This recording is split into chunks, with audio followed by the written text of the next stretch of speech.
like Dick said, it was a fascinating enterprise working with many disciplines to look at the question of leadership. We really felt that people had been working in their silos for a long time, and that was necessary. You know, Bernie had his cadre of students replicating some of his findings. You know, other people at Fiedler, other people had theirs, but we really hadn't begun to integrate across our research. And so that seemed incredibly important, particularly to practitioners, frankly. I mean, the theorists maybe, but the practitioners seemed eager to have some kind of agreed upon understanding about the forces of leadership. We actually in the group decided to work in an as-if paradigm, which is at the very beginning we almost decided that it was impossible, and then we decided to have an as-if paradigm. So we're going to work as if this might be possible. And so when we did that, everybody kind of relaxed, and we decided, you know, we'll work in an as-if and see if anything emerges from it. The book is now 2 years old. It's been reviewed quite a bit. You know, it's been written about in the Chronicle of Higher Education and so forth. But I wanted to say that one thing we decided to do at the very end, the scholars that were involved in it, we were tired. We felt we had given it everything. As Jim said, we'd given it our best shot. It was now time to put it out there and let other people critique it, change it, take it up, develop a quest to, or whatever. And so really this is the 5th session we've done in ILA about the general theory, but it's one I hope where we can really pass the gauntlet on to you. I've talked to a couple of people already, and they have their ideas. It was actually 2 years ago at ILA in Chicago. I saw it in the, it was my first ILA, and I saw it in the program book, and I was like, what is this? And I actually didn't get a chance to go to that session, but I was kind of interested in what might that be. And I think that part of that interest came from having the experience that perhaps others in the room have when people say, you study leadership? What the heck is that? Is that like management, or is that like politics? And it's just, I found, and that's especially hard with my family to try to get them to understand what I do. So I thought, well, this is neat. You know, maybe I think I'd have an interest in this topic. And so I started the PhD program in leadership studies at the University of San Diego, and actually from Bob and George's course, read a chapter and thought, wow, I really think that this is really interesting, and happened to join Georgia in a conversation last year at ILA. And so, excuse me. So I think that that's what drew me into it, and ultimately read the book. And I think what I really like about it is that it really speaks to the complexity of leadership. And I think it's almost fitting that we don't have a nice, pretty little theory with a bow on it, because leadership really is complex. And so I know I learned a lot through the process, and one of the things about leadership that I always try to emphasize is that it's not all about the end result. It has a lot to do with the process, and I actually think that for this project both were a success. And no, we don't have a general theory, but I think that even just reading about the process and how people with so many different backgrounds came together to discuss things, and sometimes you could feel the tensions when you were reading the book of what was going on, but that there was a true, genuine interest, and that there were some great pieces that came out of that.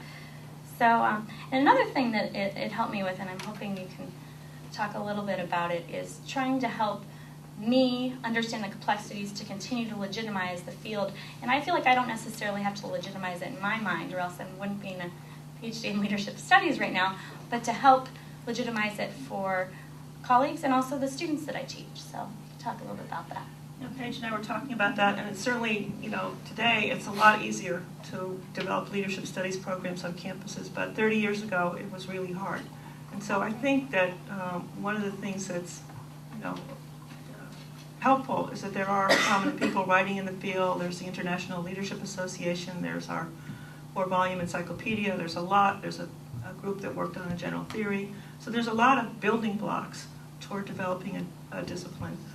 I often think that it's the process issues that are the problem on campuses rather than the theoretical issues about leadership. It's who was brought into the conversation when, at what level. Did the president decide, as a couple universities decided all the faculty are going to teach leadership studies? Well, you know, then there's going to be some outliers who are grumpy about it. Was it a student-generated program? Did a funder give a lot of money, and then all of a sudden everybody's had to shift gears and do something they're not prepared to do or even want to do?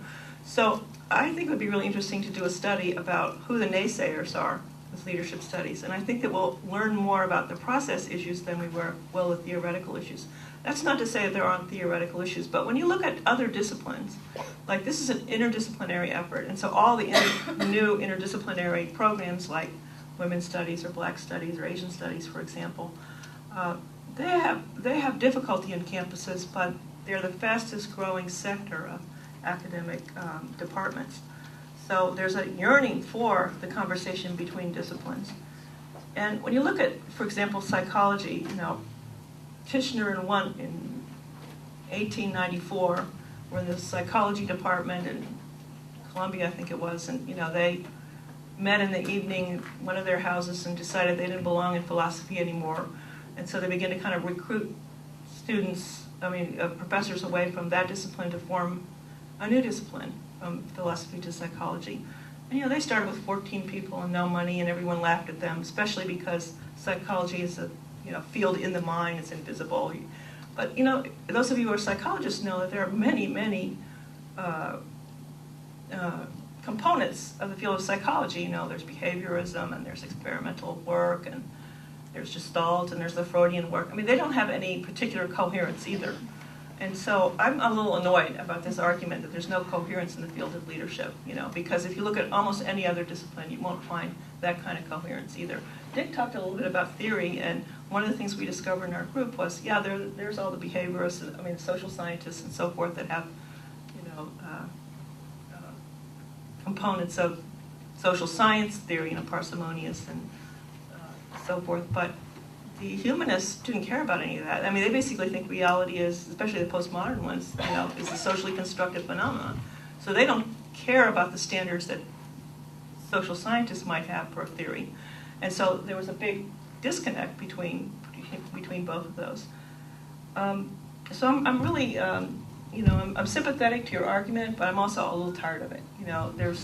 We're not any different than other disciplines who have come up from the bottom. We have a lot to offer in an interdisciplinary way. I know that one of the reviews that you wrote talked about doing a transdisciplinary, and I'd be interested to hear what you mean by that, because we feel we moved from a multidisciplinary environment to an interdisciplinary one, which was something Barbara Kellerman charged us all to do way back in 1980, I think.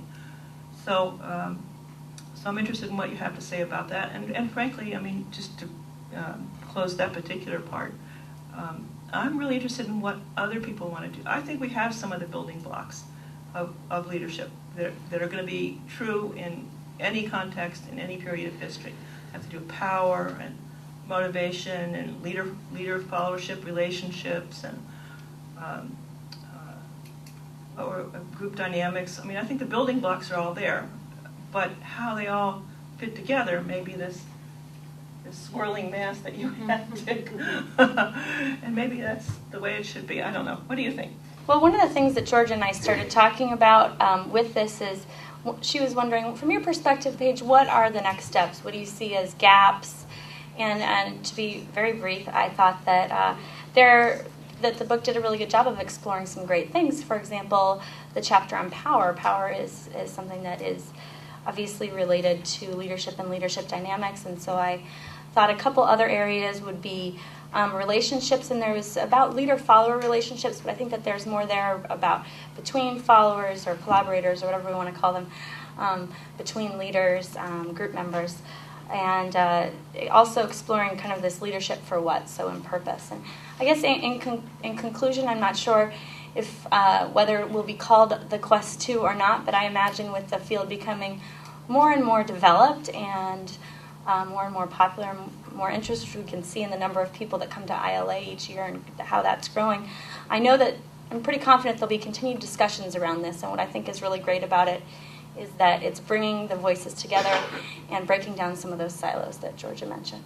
Right. Well, there's a general theory of leadership, work, but there's a general theory of physics, there's a general theory of economics, there's a general theory of criminology, and all those are, impermanent and not necessarily agreed upon. So why are we afraid to try to look at integrating our work? Our next presenter is George Reed from the University of San Diego.